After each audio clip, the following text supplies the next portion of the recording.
Welcome to the Fire from Two Windows podcast, where we take a deep dive into different aspects of the fire service. My name is Matt Humnicki, and I am joined by co-host Lou Caminelli. We want to express that these are our own opinions built by experiences and education while honing our craft. These are not the opinions nor directions from our various employers. We are here on our own to spur conversation and help level the playing field for all. Good evening, Lou. What's up, Matt? How are you? I'm well. Back to work, having a good time. All things are good. Spent a lot of time in the sun the last few days. That was treacherous. I misjudged my SPF apparently. Yeah, I got a little burned over this on Sunday. Been hot in the Yeah, Northeast. it has been hot. We had some near record-breaking temperatures for our area. I believe it was well into the 90s. What was the highest? Like 96? Something like that. I The don't freaking know. the average for this, this week of the year is like 70, 73, I think it said on the news. So it was quite overpowering. So, Yeah, what do you got? it's. I figured we'd talk saws tonight, man. Let's talk Just a saws. general conversation about saws, what we use, what do you like? So, in our department, we kind of run about around the same power heads. So everything is based off the Husqvarna power heads. We recently, last 5 years, started dabbling with some steels, but for the most part, we run Husqvarna. So that would be our K970s, our K950s, the old K12s that are still lingering here and there. And those are all our rotary saws. And of course, we have our chainsaws. So the Cutter's Edge, Truckman's Choice, all the same brand. Starts with a Husqvarna power head, and then it's all the additions for the fire service. Upcharge 20% fee. Bam, you have a fire service saw. Quite reliable, I think. Definitely very fast, and they seem to be getting fast. And we even have an old, what is known as a Johnson Red, which Johnson was Red before Husqvarna. Yeah, it was before Husqvarna took over. and Husqvarna bought Johnson Red out, so Johnson Red are all Husqvarna parts. If you once you take it apart, all it's like buying it's like Ford and Mercury or GMC and Chevy. Pretty much, yeah, that's a good way of putting it. So we have that old Frankenstein monster in the back of the truck bay that, if you look through the records, was taken out of service in, I believe, 2016 because there was a chain issue, kept falling off the bar. Came to us at our station, and we have our parts table in the back, and it seems that we Frankenstein these things every once in a while. But we took that specific one apart a handful of times and figured out that there's some plates that pinch against the bar in the back by the adjustment screw, and they were flipped. So it caused the chain to literally jump the track off the bar. Little adjustment there, reshaped them on the anvil, put it back in service, and it sits back there as a backup, but we typically use that for our training saw. Still runs. We've had to do some custom jobs on that thing too. We had the switch went, so of course we had to go get a new switch, but they no longer manufacture those, so we had to wire our own switch that we found and make sure that it worked as a momentary switch, and um, things still kicking, and it's very very fast. Fast forward, now we also have the one that's our main frontline saw for the vent saw is a 16-inch bar Truckman's Choice. And if you don't know, Truckman's Choice bought out. I shouldn't even say. Not. I won't even say they bought out Cutter's Edge. Cutter's Edge went out of business, I believe, and Truckman's Choice just kind of took over, bought their patents or whatever. If you're not familiar with what Truckman's Choice or Cutter's Edge does, essentially all they do is they just take that John Surratt Husqvarna Powerhead. They put a almost like a motorcycle air filter on top of it, and then they weld another handle on the power head side, not the power head side or the blade side. The blade side. It's on the It's on right the blade hand side. side. The blade side of the chain of your chainsaw. They also do it. That Cutter's Edge also used to sell rotary saws as well, but they started with the chainsaws because they got Cutter's Edge got their niche with their bullet tips, but they would just weld that wrap handle on their chainsaws, which made it a little easier to work left or right handed. Which, if you work on a truck company, you need to be ambidextrous. You're not always going to get a right-handed cut. Absolutely. You're not always going to get a, if you're left-handed, you're not always going to get a left-handed cut. So it just helps in that aspect of making your cuts a little bit more ergonomically correct. Sorry, I'm trying to pull up some information here for this. No, yeah, go pull it up. There was something else I wanted to No, look I'm up. just It's gonna take me a minute, just being but prepared for if we dive into it. That's all. so it's really cool about the cutter's edge. You mentioned it right there. Is that the bullet chain that they developed, and that thing is pretty robust. So anybody that's not familiar with fire service saws, it's more than it cuts differently from your regular consumer saw or your commercial saw for trees. So when you look at the chain of a chainsaw, you have the front end, so the leading edge that builds up, pushes material up into the cutting edge of the saw. So you have the raker, it's called, and that raker pushes up into the material. And then depending on the distance vertically from the top of the raker to the top of the tooth is how much, it chunks off of the material. So when you're cutting, let's say you're cutting a tree down in your backyard, as you're cutting, you're going to get like these chips or these ribbons, real nice big pieces, because that chain's flying, it's taking large chunks. But in the fire service, those particular chains, though they will cut, let's say roof sheeting, it'll cut, but because it's taking such a large chunk, it could bite into it, catch, and then roll the tip and cause it to pop and slam in your face or hurt somebody, could cause injury. Yes, they do all have chain brakes, which is just essentially a clutch brake. It just snaps on. It'll stop the blade. You're still gonna get whacked in the face if you're not wearing good protection, but it's gonna keep that chain from spinning. Now with the bullet chain design, it was one of the first ones. It limits that gap, so it's actually taking a little bit of a finer cut. And not only is it taking a finer cut, it's also built, when you look at it cross-sectionally, it kind of looks like, the best way I describe it is it looks like the bottom of a horseshoe. So if you lift up a horse's foot and look at it, it's kind of got like a round shape to it. And each tooth, one sits to the left, one sits to the right just slightly, so that you get a kerf cut, which is, the cut, that's the material that's removed, the space that's removed from the material you're cutting.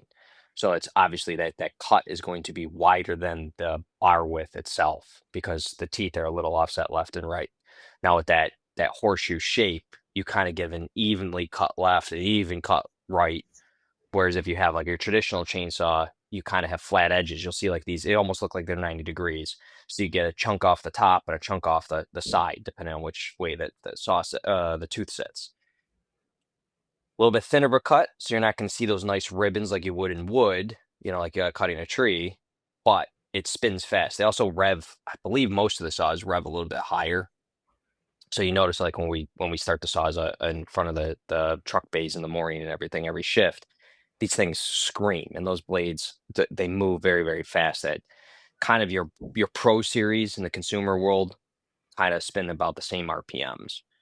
So if you're a fire department looking to buy one of these saws, you don't have to go out and spend top dollar on a cutter's edge or a truckman's choice just to have this stuff. You can still go out and purchase a regular off the shelf at a box store saw. Just try to get like if it's a Husqvarna, buy the XP, is kind of the professional series, has a little bit more RPM range. You could buy steel, which we do the same thing, and steel has their own version that's manufactured specifically for fire departments, where when you buy one of these rescue saws, they're called, it's literally just the same saw, and they just put a whole wraparound handle on it, so that you got your left side, right side handles, so that you can be ambidextrous. And then usually has a better chain on it that's called for steel. It's the RDR. So the right? RDR, did I say that Yeah, right? it's Yeah, RDR. the rescue blade, which is very, very simple. It's comparable to now Truckman's Choice bullet chain. And it's no longer, I believe they changed the name of the chain too, because that was registered or trademarked. So it's still the exact same chain. It just looks, it's just named differently for the Cutter's Edge or the Truckman's Choice versus the RDR, which does have a nice carbide tipped blade, Yeah, or chain. I'm looking at um, who sells the Truckman's Choice right here. I got it pulled up, and what they offer for the Truckman's Choice saws, they call it the Bullet Raker. And That's it. I, so I don't know. Imagine taking a 22 caliber bullet and using that as your raker. That's about what's happening. They also sell dual rakers, and then they also sell a single raker, but they all come with a carbide tip. And the RDR does the same exact thing. The raker's just shaped a little bit different. It's not that half moon shape. It's more of a block. Um, I'm not too familiar with the RDRs because the only steel saw we bought by accident. It's on our rig, and we use it more for a vegetation saw.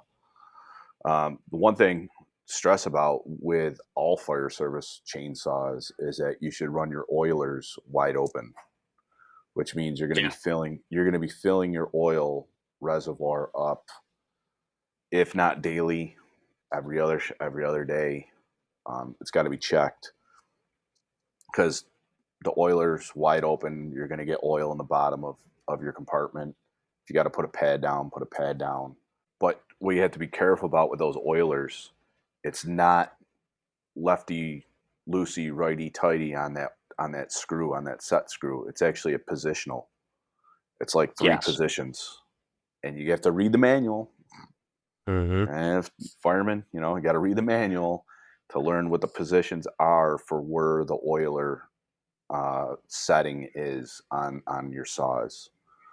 Um, it depends on where the flat blade, where the cutout, where your flat blade screwdriver goes into. It depends on what position that's in and how much oil it's going to be expensing out of the oiler. Yeah. And it's a common thing if you, let's say you have a rig that doesn't, maybe your saw maintenance schedule or your testing schedule is once a month versus once a shift. Every time you open up that compartment, you're going to see a ton of oil sitting in the bottom of it. And then people will say, either write it up, take it out of service saying, hey, this thing's leaking oil. It's not leaking oil because there's damage to it. It's just draining because gravity threw that oiler. And that's an okay thing. If there's no oil, that's a problem. Either something's clogged or there's no oil in it to begin with. And you want to make sure that those are well lubricated. When those saws are ripping at high RPMs, they heat up so much that we visibly, even just starting it on the front pad, that chain will start to sag a little bit from the Oh heat. yeah, It expands and everything. And then in seconds, you can see that chain shrink back up when you stop it. But you got to have lubrication on it. the one thing I took the state New York State used to put on. I don't even know if they do it anymore. They had a arborist come in during truck week for your authorizations to teach truck company operations, and they had this arborist who was a volunteer fireman up in the North Country, and he went through chainsaws and how to properly tension the chains and make sure everything was correct. And one thing I picked up on, and I pass it on to every guy when it comes in the firehouse. When you tension that chain, the bar should actually be pressured upward.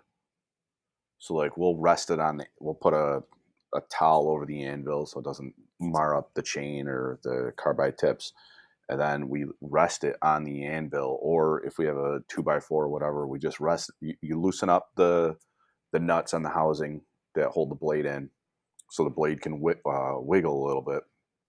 You rest the blade so it's um, canted upward, and then you tighten the chain almost all the way down. You don't want, some people think Right. you should be able to fit a penny underneath it. No, you tighten the chain all the way down, not wrench it down, but taut, and then tighten up your nuts on the housing, and that will properly tension the chain on the chainsaw. So when the saw does heat up, and the oil does heat up, and the chain does heat up, and it expands a little bit because that's what everything will expand when it heats up. It's still properly tensioned, and it's not going to fly off the bar.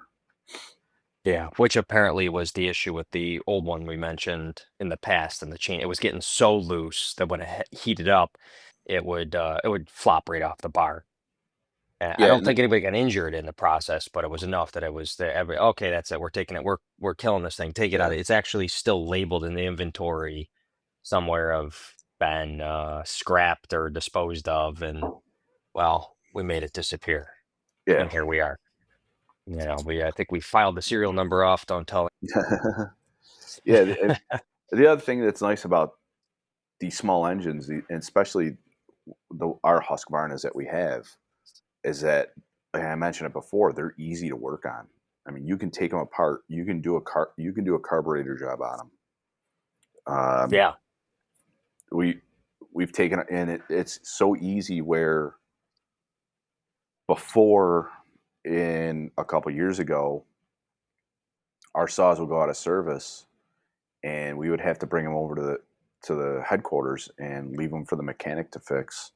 And who knows when he would get to them because he was working on other important stuff like rigs to get rigs back in service. Well, now we just tinkered with them enough to where, oh, we just need a carb kit. Boom, on Amazon, it's here the next day, and our saw is back in service in less than 24 hours.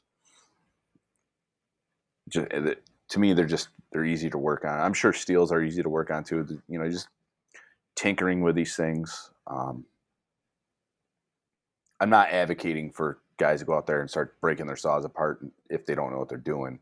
I mean, we have guys in the firehouse that have been working on small engines, their snowmobiles and their four wheelers since they were, 10, 11, 12 years old. So they're pretty familiar with them, and they just pass that knowledge down to other guys.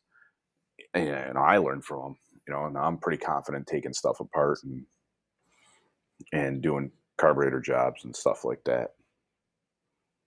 yeah. They're super easy.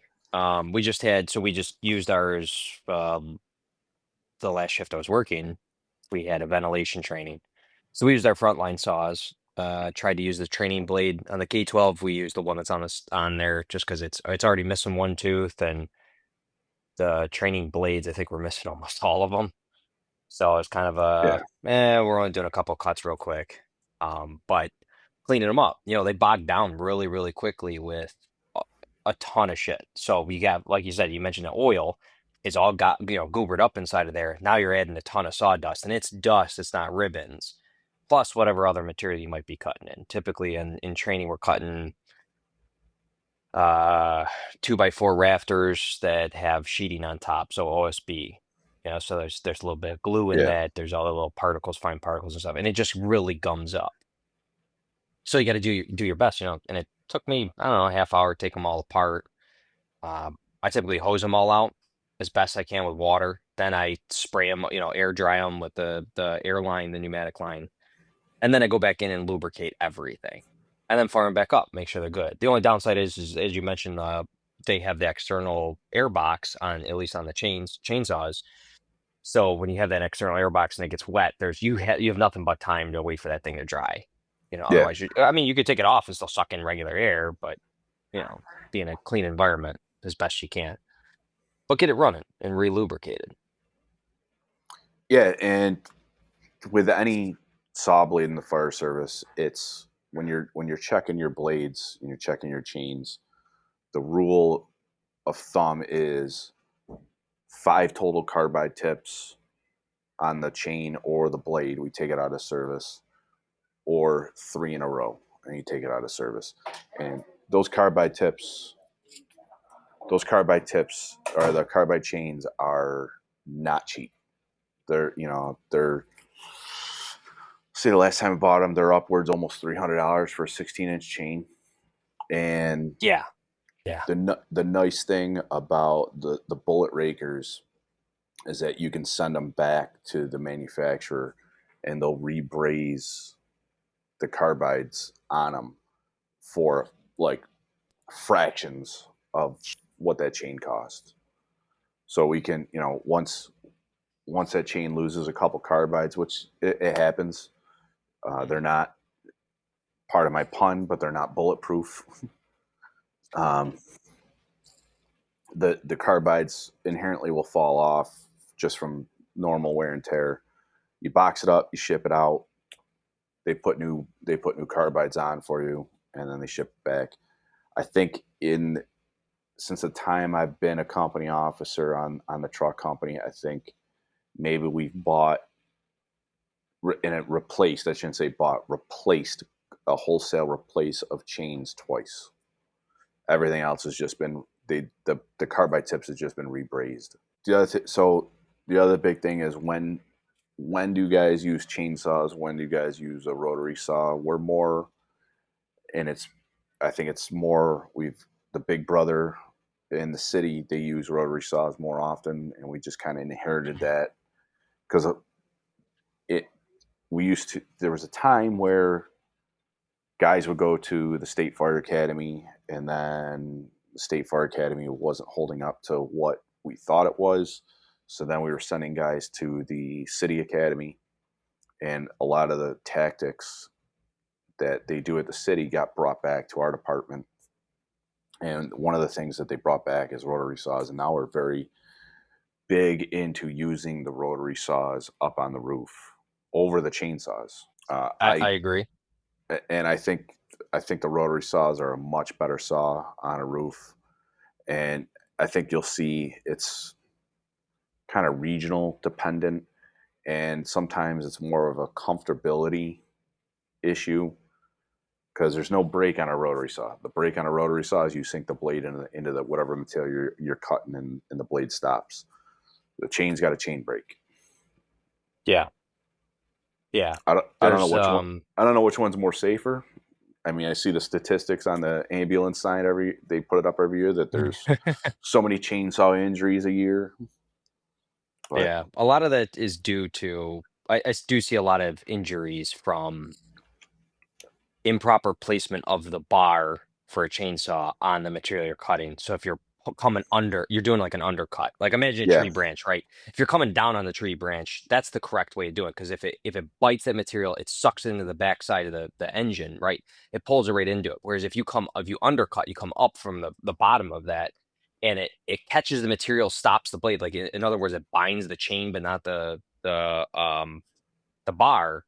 It's like a tank track, right? So yeah, it'll roll that bar, and when it finally lets loose, it's got that momentum. It comes right up, and it whacks people in the face. and that's why you're supposed to Yeah, have your non-trigger hand on the top of that power head on that handle, so the yeah, chain brake hits your wrist and it hopefully stops the chain before it whacks you in the yeah, face with a moving chain. yeah. So all you get is a dent versus a giant Right? gash, Yeah. and that's okay. But wear safety glasses. With the rotary saw, it's definitely you don't get as much of that motion because there's only one way to cut. Now you can push through material or pull, and we're not going to go into the details of that. I've seen pros and cons of both of them. Both of them are just fine. Just practice with that saw. However, there is no stopping, right? Inside the arbor, so behind the arbor, there is a little kind of looks like a clutch on a car where you have a bunch of little springs and weights. So that helps slow the motion when you let off the trigger, but it does not stop it. It doesn't come to a complete stop like immediately, like a chain brake would on the chainsaws. Having good trigger discipline on both saws is super important, but even more important for the rotary. So as soon as you let off that thing, you have to bury that blade before moving it on. And if you don't have that thing tuned to idle appropriately, let's say you have it idling too high, it'll spin that blade and continue doing it. So when you turn to your buddy because he tapped you on the shoulder, or you go to pass this off, you really don't want that thing spinning, in his face or hitting his leg. Turned And idly, go ahead. or not have the belt tension properly. Or the belt, and that's the other point is that okay, so that's belt driven. So that arbor spun by the belt, which goes down to the shaft coming off the side of the engine, or the pulley that's off the shaft. And if you don't have that thing tension, it's just going to slip and burn out. And if you also, when you're cutting into material, it's not as forgiving like the chain can be, right? You can still get chain bind if you're bending the hell out of the bar as you make your cut. But if you bind because you're torquing the blades left and right as you make a cut on the rotary saw, it's going to put a lot of pressure on that on both pulleys, actually, the one that's behind the arbor and the one that's behind the power head, right on that belt, and it'll burn that belt out. And if that Yep. belt blows, your euchre, right, up top. Yeah. So you got to have spare belts, and it kind of, I mean, it's six of one, I guess. They're easy to replace, but if you don't know what you're doing, it's kind of hard to tension up appropriately. I've over tensioned them, and it's won't spin, and then you under tension it, and it'll just won't spin either. Well, You gotta that's the find other that sweet thing. spot. Once again, you got to read the manual, and once you read the Hmm. manual and you see that there's an actual little, like it's like a steel box on the belt housing with two springs Hmm. on each side of it. You tighten or loosen the screw until that little steel box is in between the uprights that are on that housing. You Yep. can see it. There's no guesswork in it. You just tighten it or loosen it until that box is where it's supposed to be. And then the spring mechanism inside of that saw will do the rest for you. Yeah, and even with the newer versions of these power heads, the nut on the side, when if you go to take open up the housing so that you can access the belt itself, those nuts are like they just click. They don't fully rotate on and off like you do with a chainsaw. So when you loosen up the backside, which loose takes the fire The off, newer style. it's like a quarter turn. Yeah, the newer style, it clicks into an open position or a Yeah. closed position, so it's a locked or unlocked. And that kind of also tensions it up a little bit too. So they're pretty easy to work with. Uh, Now, however, cutting wise, you can feel a lot more, I think, with with the chainsaw, but with that rotary saw, if you got the right blade, the right speed, it doesn't know what it's cutting. It just keeps going. I think that's more of a training thing with whether you can feel or not feel it. I mean, guys that cut with a Yeah, rotary saw perhaps, all the yeah. time. And, especially if you're cutting with a chainsaw and you're cutting on an angle through whatever you're cutting through, you're not going to feel anything. If you have that bar straight up and down through the material, there's more surface area that it's gonna touch. So yeah, you definitely will feel the rafters while you're cutting. But if you have that bar on any sort of angle, it's gonna rip right through those rafters. You're not gonna know what you're cutting. At least with the rotary saw, you might see the saw climb up out of the material that you're cutting a little bit. It might bog down a little bit depending on the size of True. the rafters that you're cutting. And that's when you know you just tilt the saw back up and you finish your cut. Um, a lot of the chainsaw I see on vertical ventilation, besides on flat roofs, and we'll use a rotary on flat, we'll use a rotary on a peak roof, but I see a lot of the guys that use when they use chainsaws on a peak roof, it's a lot of cutting from a roof ladder because they get the Hmm. reach of the bar. Now where we Right. cut from the peak of the roof when we can. There might be a time when we got to cut from the roof ladder, and guys are still bringing up the rotary side because that's what we train with. You look at cities like Milwaukee, Chicago, you know, Rochester, just west of us. They all do rotary work. It's you see LA's using chainsaws almost exclusively, and then there's other cities that don't vent peaked roofs for whatever reason. They don't believe in it. Not going to get into that.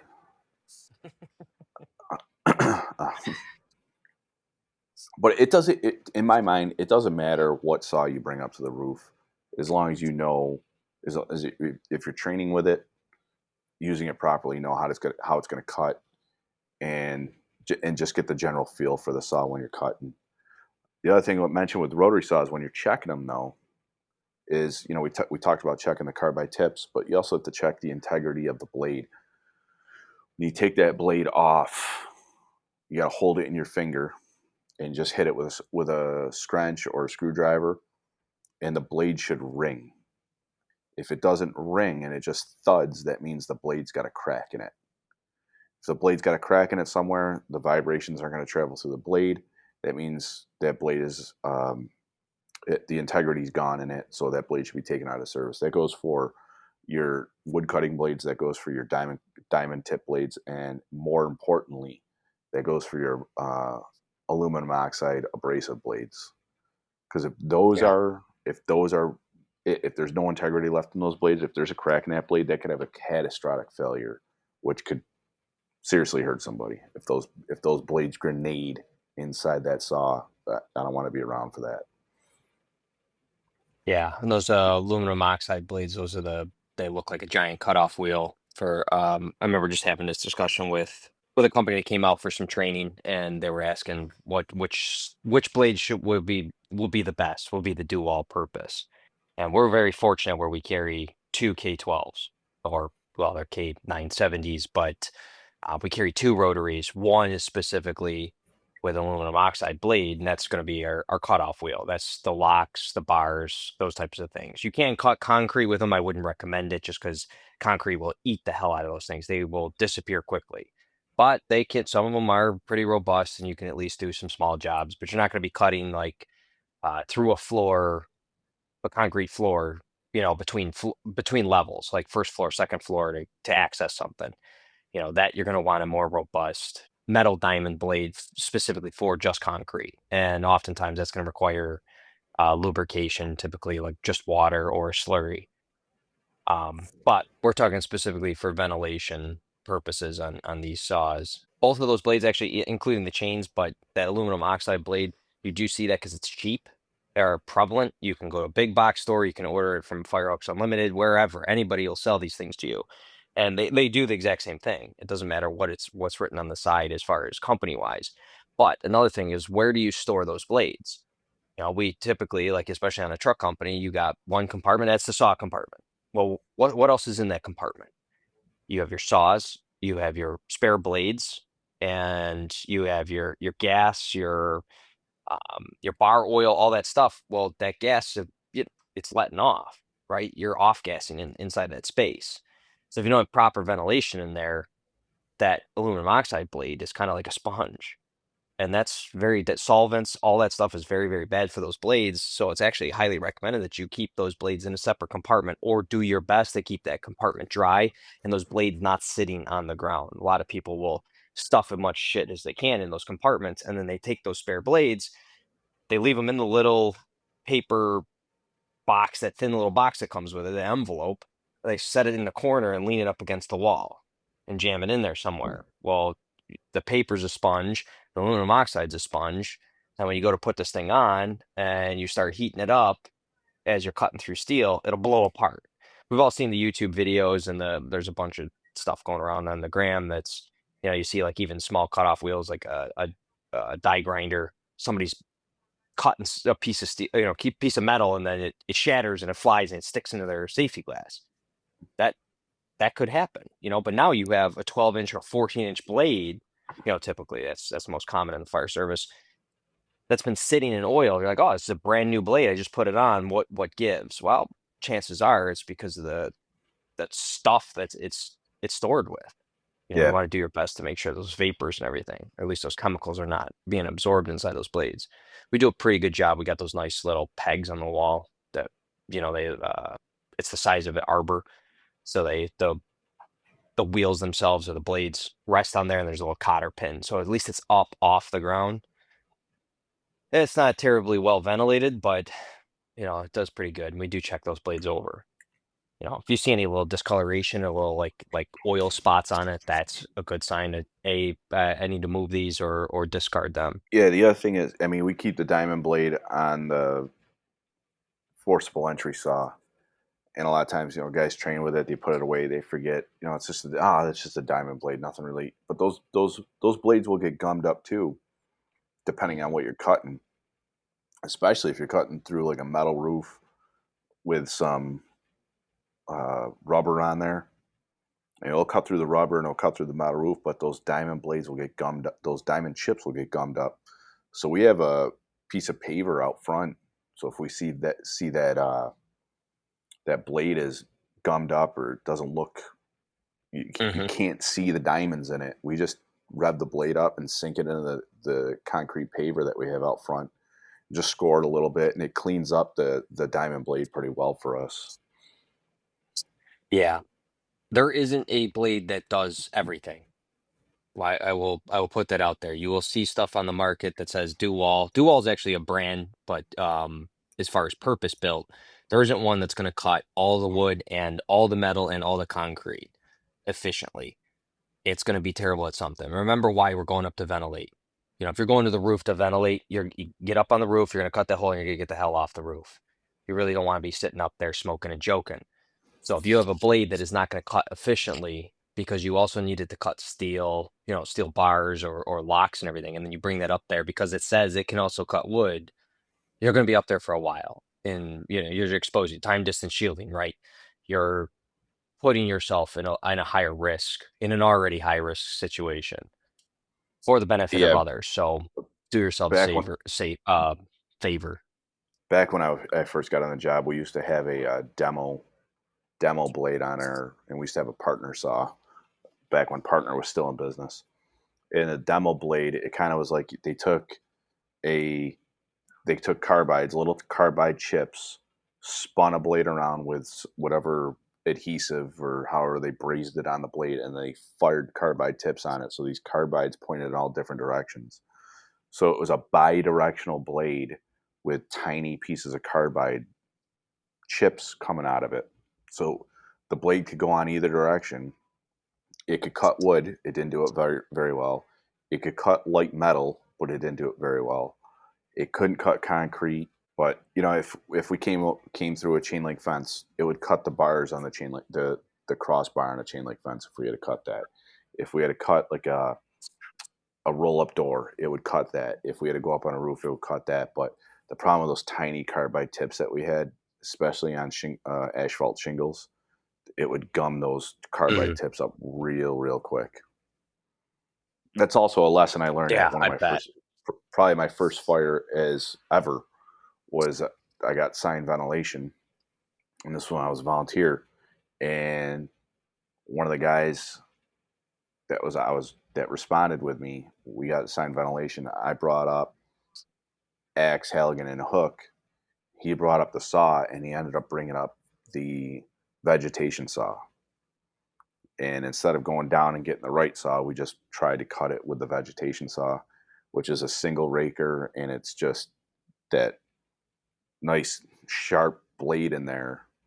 There's no carbide tips, and I think we got maybe 2 cuts, and it was gummed up, and it wasn't cutting anymore because Oh man. all the tar and all the oils and the in the asphalt that's in those shingles, it just ground the teeth down. It gummed it up, and we weren't cutting anything after that. So then we had to do a lot of X work. Oh God. What was the saying you always said? Saw The X the always axe starts, always starts. but it runs out of fuel faster. Yeah, there it is. Yeah. We were out there playing with a new type of, I guess it's considered an axe, but there's no blade. It looks like I forget the brand. One of the young guys bought one of these things at FDIC, but it looks like a battle axe, like Oh, something is the it the Vikings the have. bad axe? It might be. That might be Yeah, it. It's yeah, got this nice big. It does. It looks like something you take in the battle, but without yeah, it. yeah, It's yeah. a blunt object, a blunt blade. And slamming through roofs, it definitely does the job. It's shit. It's over 10 pounds, I want to say. It felt nice to swing.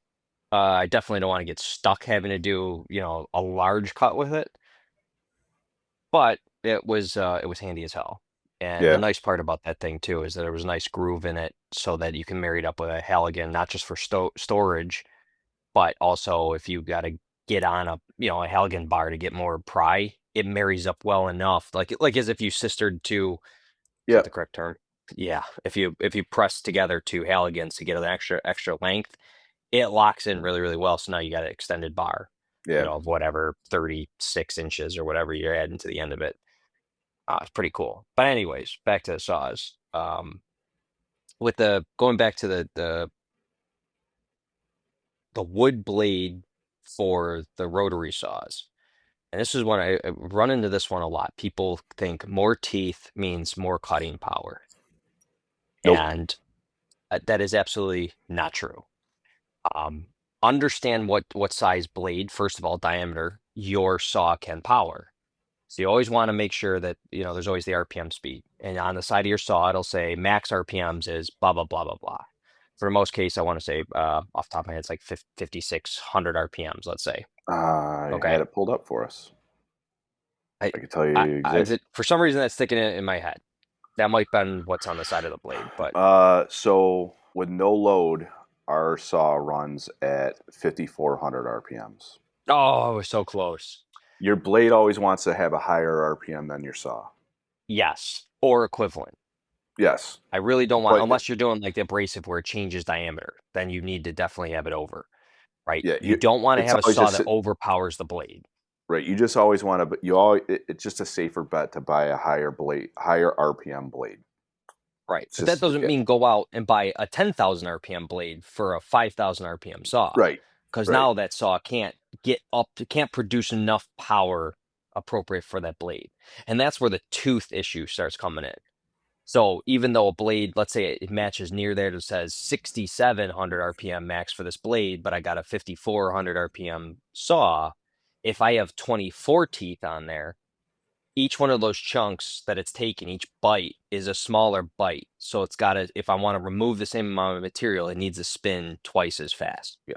In theory, on paper, right? It's and more teeth are providing more resistance, Exactly. especially on a belt-driven saw like a rotary saw is. And if you think of just general carpentry, look at when you go to your big box store or whatever hardware store you want to go down the saw blade aisle. You'll see blades that are meant for ripping, and ripping is just you're cutting plywood as fast as you can. You know, you're just making like rough cuts almost. And then Hmm. there's kind of well like A you trim can go blade. as far your trim blade. So your ripping blade, those have what, 7, 8 teeth on them, and it's It funky depends looking on the too. diameter, but yeah, Right? Depend. Yeah. And then your trim blades are loaded with teeth, and they're fine too. Yes. I mean, just look at a coping saw. Those are the finest teeth, the finest teeth you can have compared to your normal handsaw that your grandfather had that you would make toy guns out of or cut wood Hmm. for building forts or whatever. Um, but we're in the business of creating holes as fast as possible, not we're not doing trim work up on these roofs. We're not making Picassos. We're not an artisan woodworker up on a roof. We're trying to cut the holes as fast as possible and get down as fast as possible. So less teeth is better. And in my opinion, a thinner kerf is better Yes. Yeah. because the wider the kerf, the more power that saw needs to have to push that material. Essentially, a rotary saw is not cutting like you're cutting like with a hand saw or even a circular saw. Our rotary saw is more or less punching the material through. It's Yes. not there's not a blade that's cutting. It's punching material through and ripping it. So when you have a bigger kerf, and one of the blades that sticks out to me because I witnessed this, we The used the Warhog. same yep, the Warhog blade. We were up on Yep. we had an acquired structure, and this house. I can't believe the town still let us. I can't believe the town still let this company demolish this house. It was one of the original homesteads in our town, and a company came in, bought the property, and they demolished the house and they gave it to us to cut. I mean, it was hand hewn rafters with um, dowels instead of they used dowels for Mhm. fasteners. But anyways, this roof was uh, like 1/2 inch to 3/4 inch tongue and groove plank because it was hand hewn, and then the roof was built up with there was plywood sheathing on top of the tongue and groove planks, and then there was at least 3 layers of shingles on top of this roof.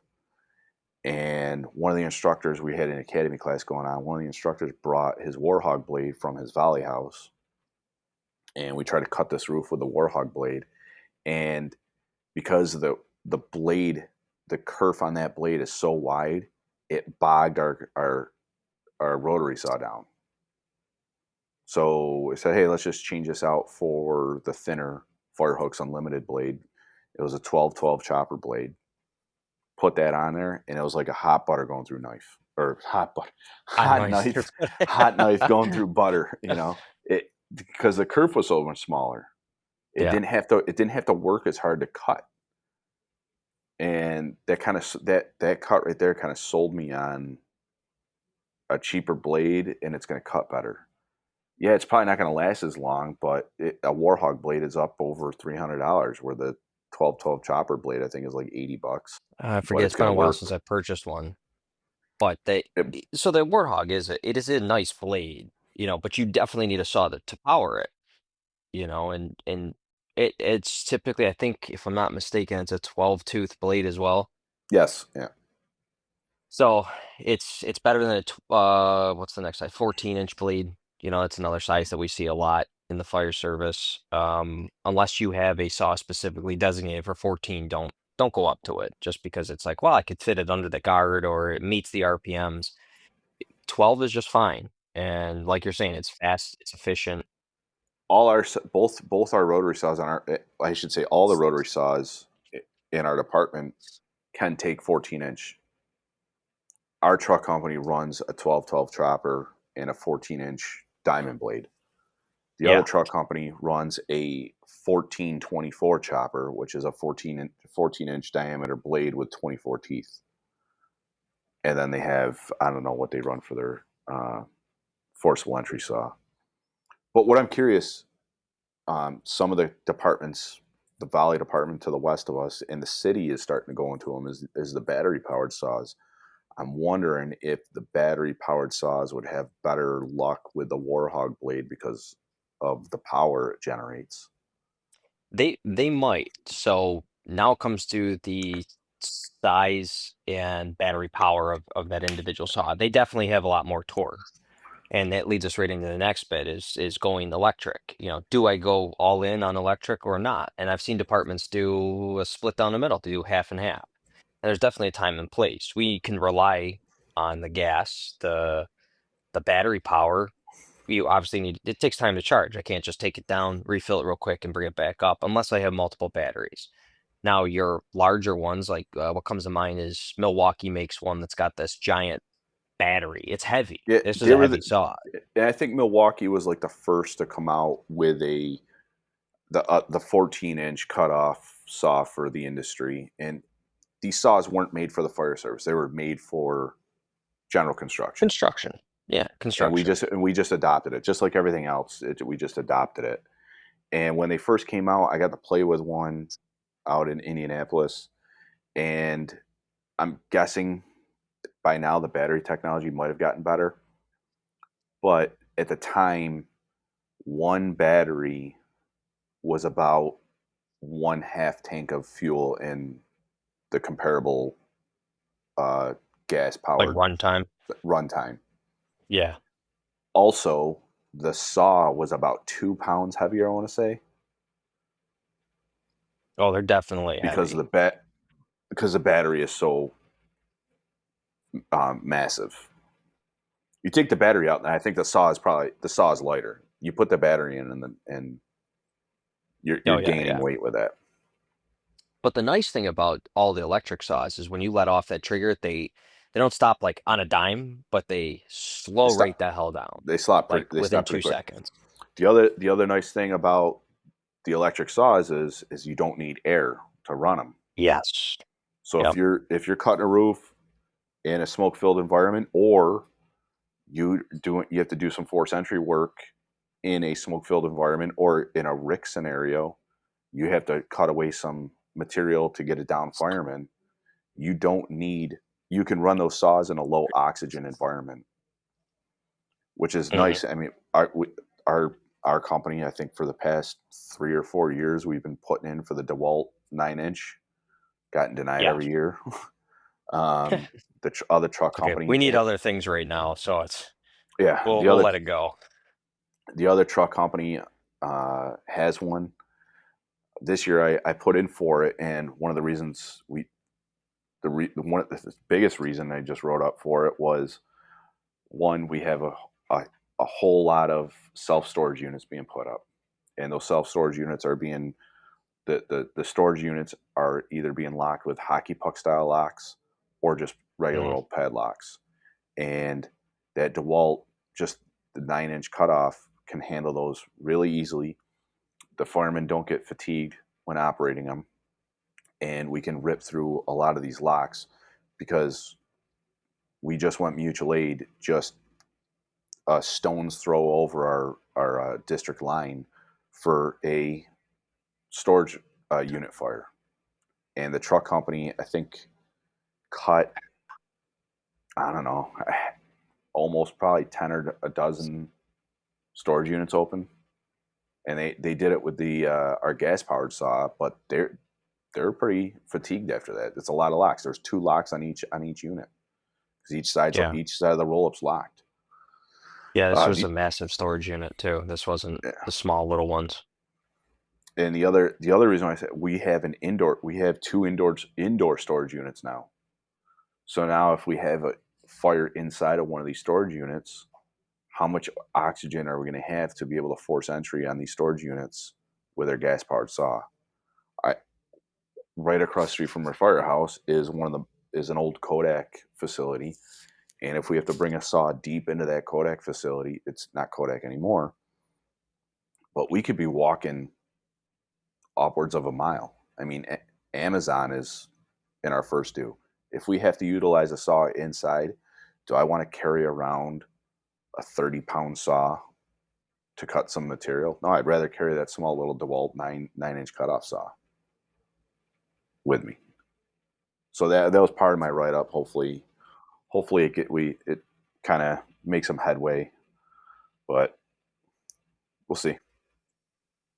Yeah, they're handy.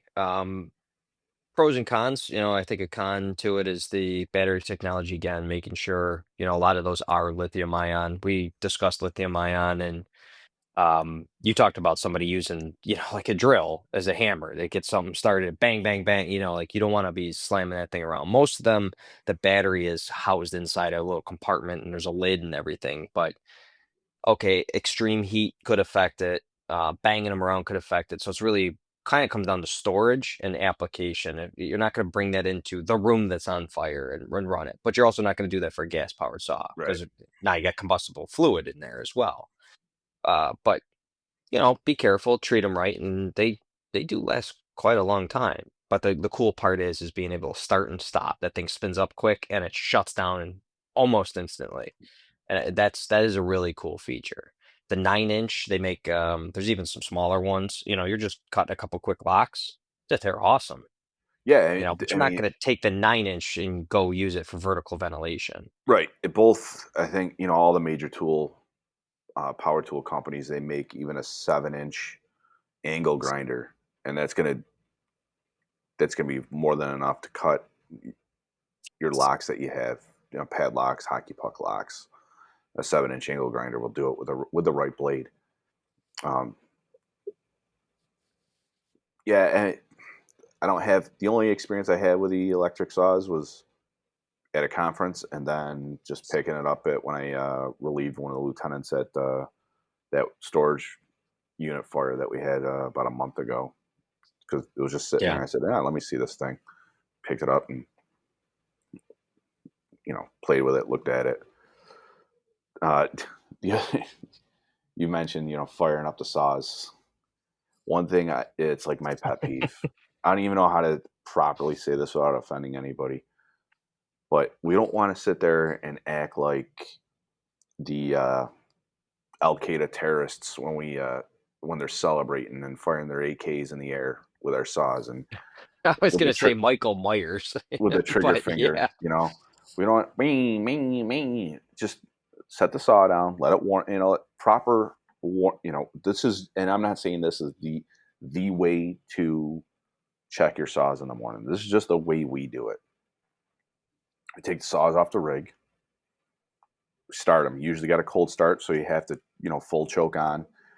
Now with your Truckman's Choice, and you should know this with all your saws, like you should know the nuances with the equipment on your rig. Like with our Truckman's Choice, it pops very, very quietly. It that first turnover when it's full choke, it's very quiet. And if you're not listening, you're going to flood the engine because you're going to keep the choke on. The other thing is with Husqvarnas and most saws, they have a um, half throttle lock.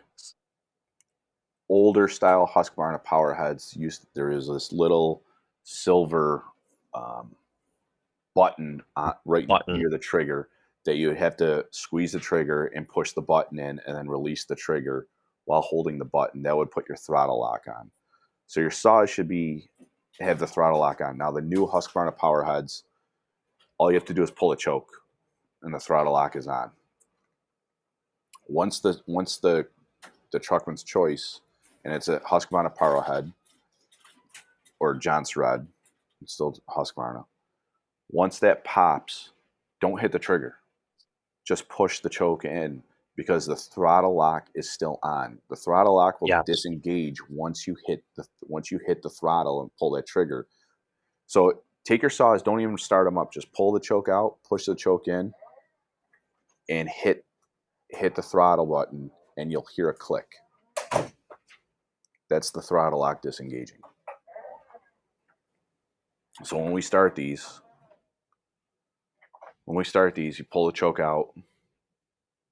It should pop. Once it pops, push the choke in, pull the recoil again, and it should fire right up. Then what I like to do is let it run at half idle and with that throttle lock on for a little bit, because that's just going to get the fuel moving. It's going to lubricate the engine because we use a mixture gas. After, go get a cup of coffee, whatever, come back out with your cup of coffee, then hit the throttle and then let it idle down for a little bit. Let it idle down. Then we take it in full RPMs. Hmm. Let it rev up. Make sure it sounds good. You should know what it sounds like. Then let off the throttle again. Walk away. Do whatever you got to do. Shoot the breeze with the guys. Then when it's fully idled down after a while, shut this off. The other thing when you're running these chainsaws is pick them up and point the bar downwards towards the apron or wherever you're running these saws. And you should see oil being splattered on the pavement or the concrete, wherever you're running these saws. If you don't see oil being splattered, that either means your oiler's gummed up or there's no oil in the reservoir. So you got to fill your oil up. After all that's Yeah. done, take the saws, make sure they're topped off with fuel, and then put them back in service. Clean them up, whatever you got to do.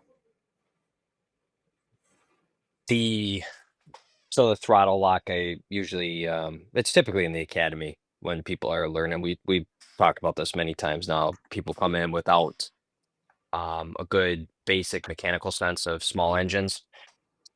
So you kind of starting from beginning, and I think everybody kind of understands what idle means or high idle. And when you pull that choke out and then push it back in, let's say it is a warmed saw, you pull it out, push it back in, it's the throttle lock. But you kind of tell these people it kind of goes into a high idle mode. So when it fires up, you'll hear it idle and high until you pull that trigger and then it lowers back down. That's just an easier way for me to explain it to people or hearing it for the first time and seeing it for a visual application. And then, over the course of their probationary period, you can delve into the details. Super important. Now, if you do flood these engines, it's not the be all end all. You don't have to just let it sit there, drain out. You don't have to empty the saw. Super simple. I think most seasoned firefighters understand this at this point, or if you've been around them for a bit. But if you flood the engine, it just won't start. Push the choke back in, hold down the throttle, and sometimes you might need a buddy to do this because if these things are bouncing around. But you can put a knee on. Don't put it on the air box. Put it in front of the air box, especially the ones that have the external air filter. Pin it to the ground. Hold that trigger, and then uh, keep The pulling the recoil. starting cord. Yeah, the recoil, and it'll fire. It'll eventually fire up, but it's going to sound like it's choking to death trying to get started. Sounds like an old man getting up in the morning, and eventually it'll fire up, and you'll see all the smog, burning off on the inside, and get that thing revved and warmed right back up. It'll run. I've seen a lot of people be, oh, this is broken, and throw it back in the compartment. It's like, no, that's still a good saw. It just got flooded. You don't have to. Whoa, hang on, take a couple extra seconds here, and you can get this thing firing up. Yeah, a lot of times Um, too, when these saws do flood, a lot of times we'll foul up our plugs, which a lot of mhm. people think, oh, we need to replace a plug. No, no, you don't need to replace your plug. Take your plug out. You know, you can either run it on the wire wheel and clean it up, or if you have some emery cloth will clean it up nice for you. I do have a story about a flooded saw though. It happened to me. I felt like Mm. such an idiot. So I had my home jobber, my wood boss steel, and I was getting ready for the winter season, cutting up some firewood. Go to fire my saw up, and it won't start. Won't start. Won't start. Won't start. Take it apart. Take the plug out. Clean the plug off. Put it back in. I'm getting a spark. Won't start. Look at the carburetor. Clean the carburetor up. Throw some carb start in there. Nothing. Nothing will start. I'm like, what is going on with this thing? Let it sit for a half hour. Won't start. I tried doing holding the throttle down and pulling the recoil myself. Nothing. I'm like, all right, that's it. I got to take it to the shop. I take it to the steel dealer that's um, right up the road. Tell him what's going on. I go, it won't start. I go, I clean the carb. I go, I have no clue what's going on with this. All right, I'll take a look at it. I think it was like a $30 diagnostic fee or whatever it was. I'm like, all right, whatever. They call me back a day later. Saw's all set. Yeah, what's wrong with it? Like it was flooded. I'm like, get out of here. There's no way that saw was flooded. Get it home, fires right up. So sometimes that doesn't work. I don't know if it was just that the steel has a little trouble with that, but never in my life have I had a saw not start, even if it was flooded like that. The Husqvarna seem to flood very, very easily. Even mine, the one I have at home it's a Husqvarna. I think it's a 550 XP 22-inch bar. It's it's definitely more than I need, but high RPMs, it cuts very, very well. But the other day I used it and I accidentally flooded it. God damn, and hold the trigger, pull, finally fires up. Sounds like the old man coughing. It's a fairly new saw, and then once it runs, it runs, so it's great. But I haven't seen that in too many of the other ones. I feel like a Husqvarna Powerhead's a little bit easier to troubleshoot, just in my experience with my home saw that I have. Um, yeah, I couldn't believe it. They said it was flooded. I'm like, I feel like an idiot now. They did clean the saw up for me, so which was nice because it was pretty hammered from all the firewood I was cutting that fall. Oh, I bet. Yeah. I bet. Let's see. So ventilation purposes, it's probably the main use for most of our saws in our department. Storms is where we start getting veg saws out, and vegetation saws just have a regular consumer. It's your regular wood cutting blade for trees and brush, and that's when Yep. stuff starts falling on lines or in the roadways and everything. We'll go out there. We're not necessarily called for everything, but if it's in our way to get access to whatever our end goal was, so. Smell of something in a house after a tree fell on the line or fell on the side of the house, ripped a line out of the thing. Obviously we check to make sure that there's no electrical hazards. We might have to cut that tree, at least some of the brush back to gain access to that house to check it. Um, Roadways, severe weather where streets are blocked and everything. We might help the town and start clearing some stuff, some brush. That's where the veg saw comes in. But we don't take our rescue blades, if you will, the bullet chain and the RDR blade. If we don't have one right now, but we don't take those out there and start cutting trees with it. It's just not going to cut very well. Cuts roofs great, cuts metal great. It's thin metal, but it does not cut your vegetation real well. And again, it's because the amount of chips it's producing. It's got a small cutting surface versus a large one that like vegetation does. Um, I have played around with an electric chainsaw. So the Yeah, one that I've I particularly used was a Milwaukee, and the company that I was working with that did that, the fire company, they were trying to use that exclusively as a vent saw. And though it has good torque, it was a little underpowered, so it did not cut very well on a roof. And guys wanted it because it was like it's extremely light. One of the issues besides it not cutting very, very fast was that there was wrong chain type on it, and they get kind of hairy. There's not a lot of development for those particular blades because they're different size. So it's not like you can go and throw a bullet chain on there, a bullet yeah. raker or an RDR blade. You have to buy a very brand specific, and they don't really have that yet for the fire service. Um, and the other thing is the reservoir for the bar oil. So it still requires bar oil. That reservoir is like a split housing and it's plastic and it constantly so not only does it leak out the oiler, that plastic starts to bend and break under stress and everything, and it just leaks right out the center crack that's right down the middle of the reservoir. And it's like, jeez. I'm glad you mentioned the plastic housing. Starting I up am these not a fan of saws. plastic housings on anything. Well, starting up these saws, we don't wear construction boots. The the handle where the trigger is or the throttle is not for your boot to go into to start these saws up.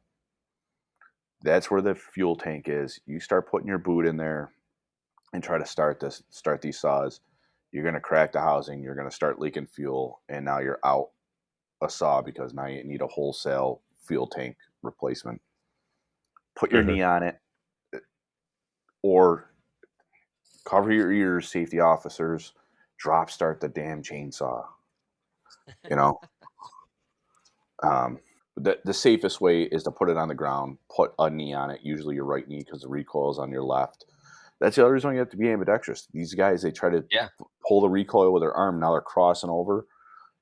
You got to learn to start a saw with your left. The recoil is on the left hand side. That's until they build a saw where the recoil is on the right. Learn how to start it with your left. Put your right knee on the housing, get in a good stance, right hand on the handle, and you're going to pull the recoil. And it shouldn't be, you're not trying to rip the recoil out either. It's just a real, almost you're trying to quick jab yourself in the chest with it. But that's one thing I will not tolerate is guys putting their boots on top of the, inside the trigger handle or on top of the gas can housing. I've seen too many gas cans. I mean, all it is just a thin piece of welded plastic that they put in there, Yeah. and that once that plastic weld cracks, it's shot. I don't know if JB Weld will fix it. Oh, I've seen some of them. Some of them hold with it, but it's not the best solution. So that Milwaukee one, what I did find is I used that same one to cut for the hell of it. I tried it. Cut a hole in ice for some ice rescue training, and it seemed to do very, very well on the ice. So instead of bringing when you got to cut the big square out and everything, instead of bringing your gas powered saw out there and dropping it in, and it was a short blade. I can't remember if it was 14 or 16, but it was substantially shorter, and it's not as tall either. They bought when at the state for the Talk Rescue Conference out at the SPTC. They bought the DeWalt electric chainsaw so they could do the rescue scenario through a roof for a person trapped on a second Hmm. floor of their house or in the attic of their house. So they would take two boats, they would pin the boats up against the house, climb. They had like one of those painters telescoping ladders, climb up on the roof, cut the roof open, and then extricate the victim out the hole that they cut. And through OSB, it cuts fine. I haven't used the electric blade on a asphalt shingle roof. Yeah, it didn't I really. mean, I wasn't super impressed. I'm sure the technology will grow, but at my disposal, not only was there a Milwaukee, so this is one, the same rig also had two brand new Truckman's Choice. So along with Truckman's Choice, like that's my jam. I know how to run them. the one thing I would like to see our tower ladder have and I don't know why they haven't put in for it, is the arborist's chainsaw, the ones where the throttle's on top of the power housing, the little small ones that they can operate one handed. Oh, yeah, like a That trim saw that they call yeah, them. I think trim saw or limbing saw. I forget what there's another term, a colloquial term. but the department farther north than us in their tower company, they have that saw in their bucket. So if they're operating their bucket through vegetation, they can quickly lop limbs off and gain access to where they need their bucket to get to. Oh, that's pretty smart. All right. So instead of bringing the 16-inch vegetation saw up there, those little arborist saws, I think what 12-inch bars on them, and Yeah, something like that. they're easily operated by one hand, just because of how where the triggers on top of the housing instead of behind the housing, and just the The ergonomics of it. my dad bought one. He's got one that he likes using. And actually the guy that works with us that came out to cut my tree down in the front yard, he almost exclusively used that thing. You know, one head's like a squash buckler with a chainsaw, swinging that thing around and boom, boom, boom, and then all he had to do is just drop the trunk. It was quite impressive.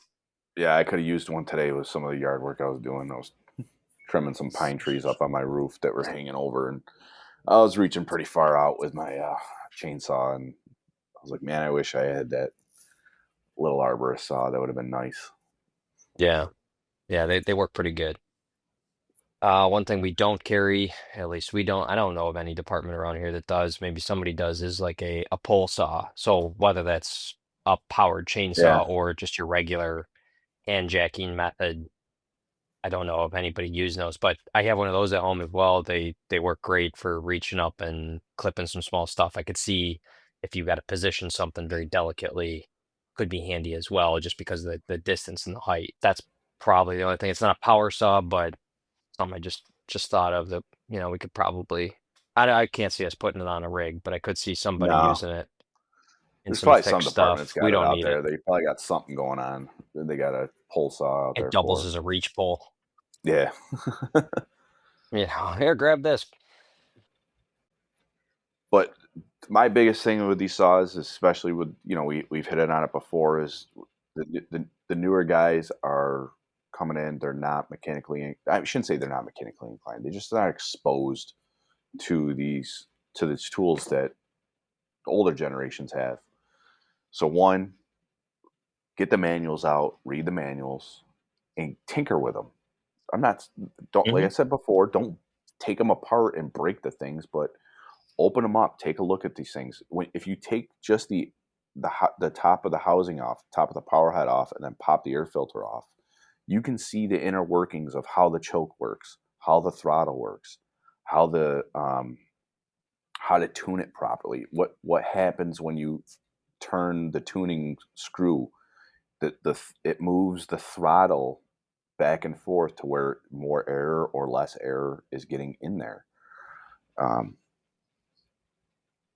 it's just Yes.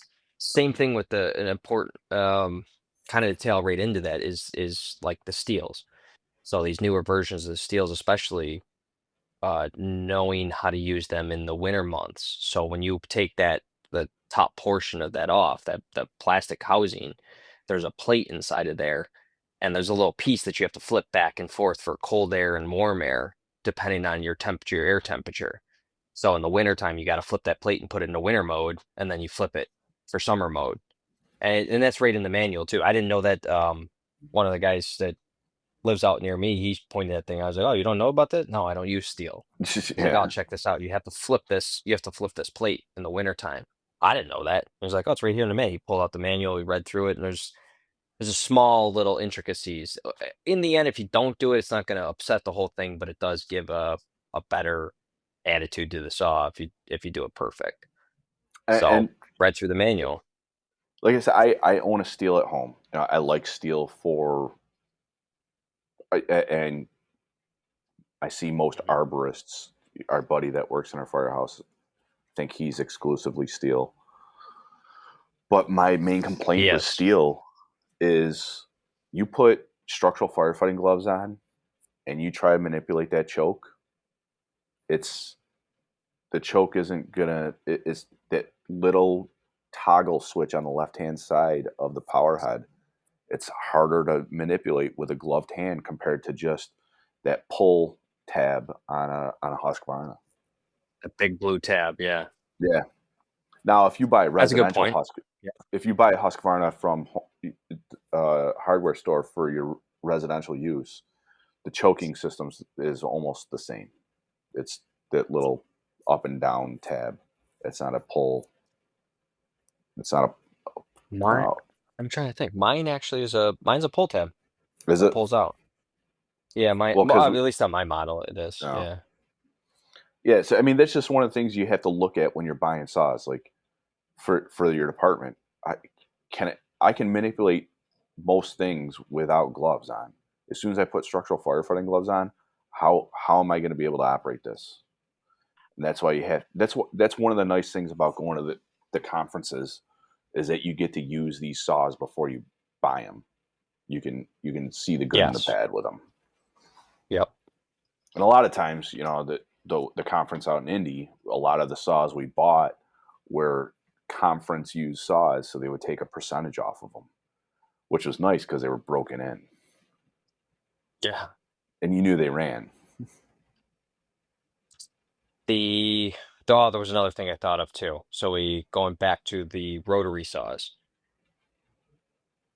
I want to say all of them. However, there's two out there that I ran into an issue with.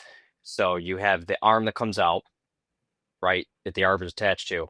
When you take the housing off the arm, the arbor arm, you could flip the blade Oh, both inboard and inboard outboard. and outboard. Yep. Yep.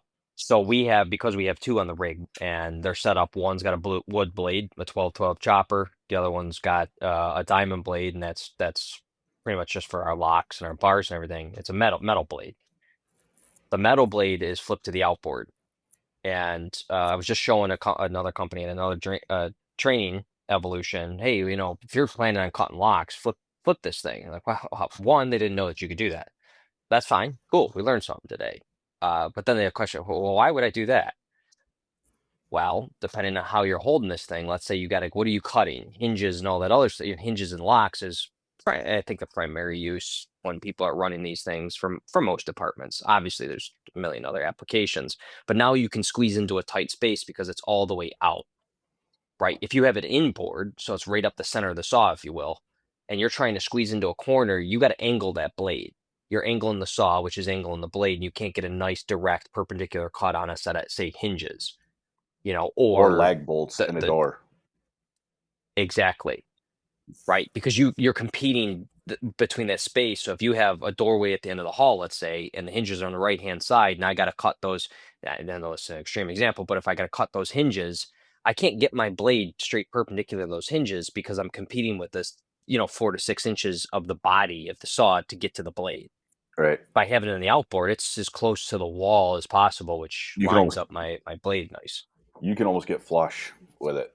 Or if the Yeah. locks are on the ground, or if the on a roll up door, if the locking the padlock or the hockey puck lock is all the way down on the ground, you can run that blade almost Yeah, yeah, parallel to the ground.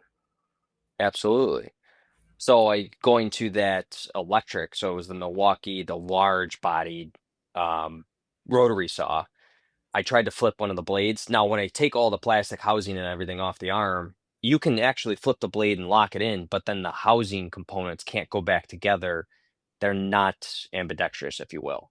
So you have Wow. to go, and I believe that somebody told me that Milwaukee makes parts, essentially it's secondary parts. There's a right-hand side of sided set, and there's a left-handed sided set.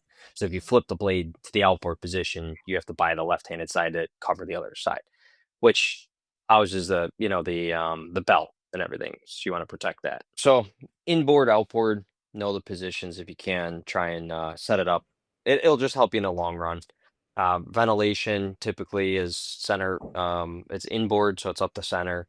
And the thing with the rotary saws is you get a lot of, if you turn it sideways, it's the old demonstration you'll see in like a physics class or high school. Um, basic science It's, class that when you're sitting in a spinny chair and you hold the bicycle wheel straight out, when you turn it, as it's spinning and you turn it one way versus the other, it'll spin you around so that that gyro effect, you get the yeah. same thing off the saw when that saw is spinning. So you get it by putting it outboard, you're going to feel a little bit more than inboard. But regardless, handling that saw and get used to these saws, use them a lot and feel how that saw is going to handle in your hands, between the weight It- of the saw itself and right, and everything else. that's the other thing, guys.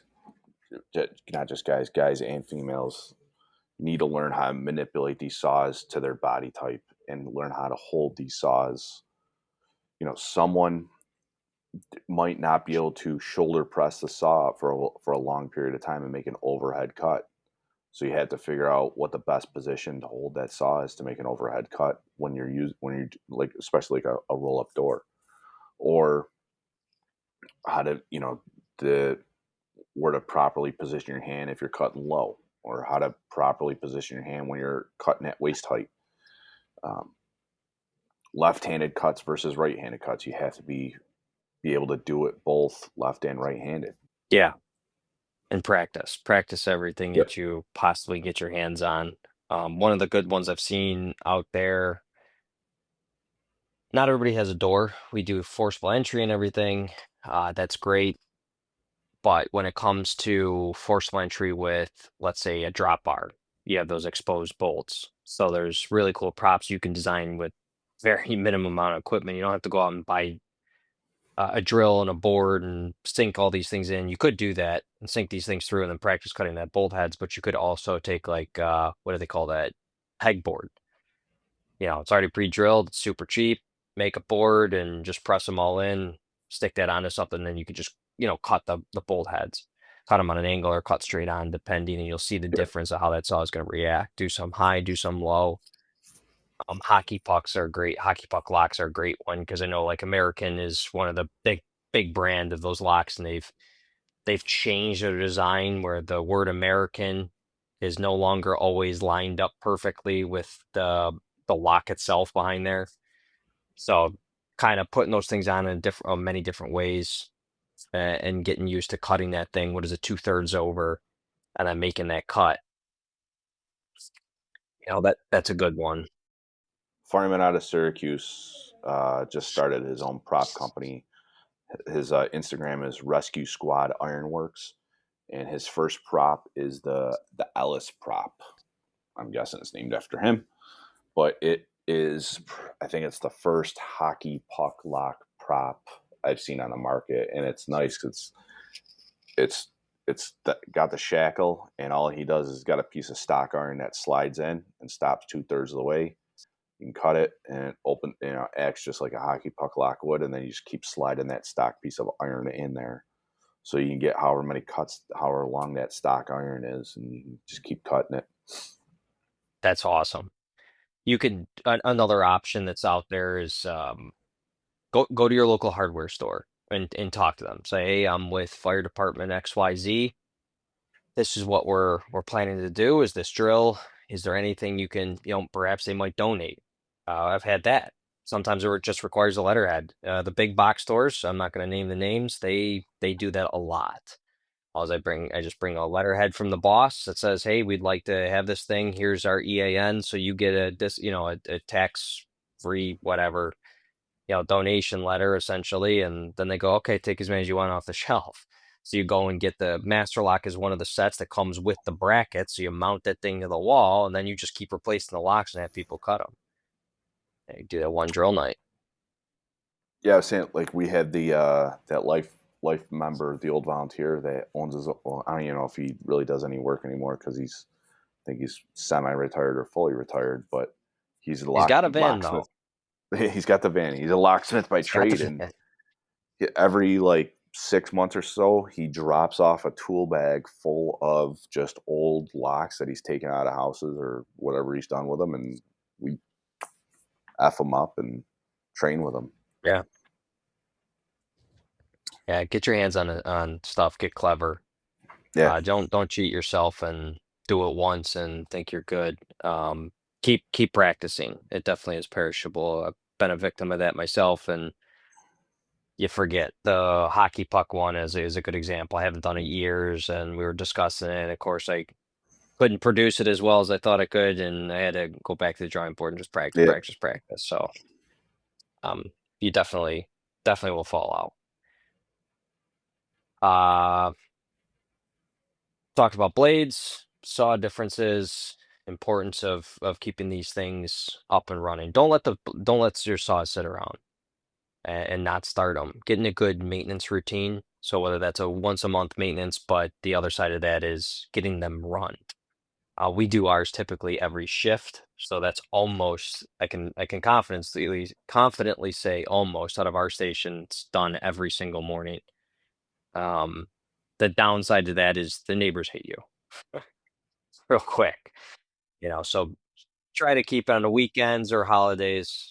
Yeah, our one favorite neighbor tragically is no longer with us. He was the one that we we catered to him on Sundays on his days off. We would start him a little bit later, but he was a yeah. character. He was a character. He would at the beginning there. He was when he first moved in. A few years into it, there he was. He did not like hearing that noise note. The ring a ding ding. He kept saying every morning.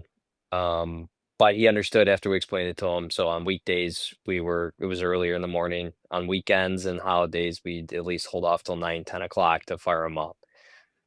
But nonetheless, we got it done.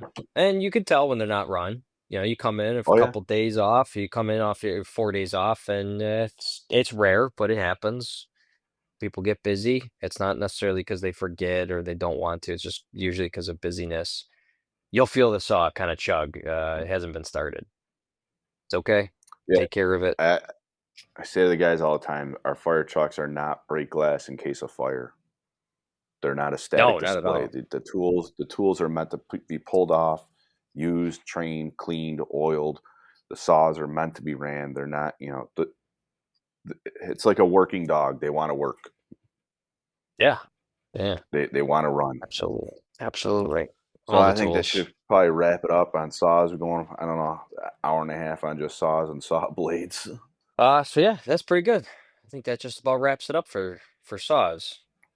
Any last minute Yeah. remarks? So, well, if you don't hear one for a couple weeks, I think I'm going on vacation unless I can Oh, get isn't that nice? an out. Yeah, unless I can get an hour and a half or 2 hours away while I'm out. Maybe we can get one done. I don't know what your schedule's like, Matt, but we got this will be the second one we recorded this week, so we got two coming out. Hopefully that bridges the gap for some people.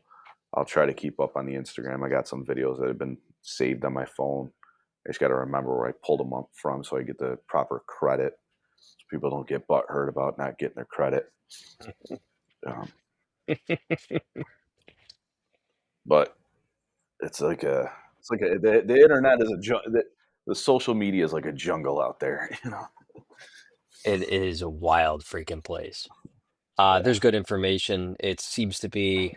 We were just talking about this at home. Actually, is that it was hard. Some of the AI stuff that's coming out Oh, video wise is it's tough. unreal. It's funny. Some of it's funny, especially these ones that are the first person selfie view of first responders. It's completely AI, but it's the guy that's walking around for us to be, firefighters walking around. So this is a structure fire, and this is what we got going. Yeah. And they're holding the phone up in front of them. That's all AI generated, and they're funny, but they're getting so detailed that it's getting hard to. Obviously, that one you could tell, but some of this Yeah. other stuff, especially people getting seen a lot with like collisions, car collisions, auto collisions. That Yeah, I is, just saw it's one fake. this report. It was you could tell it was fake. This reporter was reporting in front of a sinkhole, and his fire truck's coming down the road, and it's like the fire. You know what's going to happen. The truck's going to go in the sinkhole because it's supposed to be a funny reel, but that's what it did. But it looked so real. It's unbelievable. Well, if there's nothing else, we'd like to end the show with how you can support the show. So if you have questions, comments, concerns, you can please fire those off to our email account, which is firefrom2windows@gmail.com, all spelled out, no numbers. I got that right again. I seem to mess that up every single time. We also have an Instagram account at firefrom2windows. Check that out. Like, subscribe, share. This is community driven, as we keep mentioning. the more you guys send us in topics or make comments on these things, whether it's positive or negative, it helps drive this community event that we're trying to capture here. So, we got something some feedback you want to give us, or something you want to talk about, perhaps your department or an individual member that is too shy or has rules where you cannot engage publicly, uh, go ahead and shoot us a line. We'll be happy to bring that topic up and start a discussion. Perhaps somebody from the other side of the country or the other side of the world. We're starting to get a few followers from all over the place that like to interact with this. So it's really quite cool. uh, Go ahead and like that. Share it with your friends. Keep this thing moving. We really appreciate all your effort and everything you all are doing to help support this. Other than that, I think that's it for tonight. So, everybody out there, thank you for putting in the work and stay safe.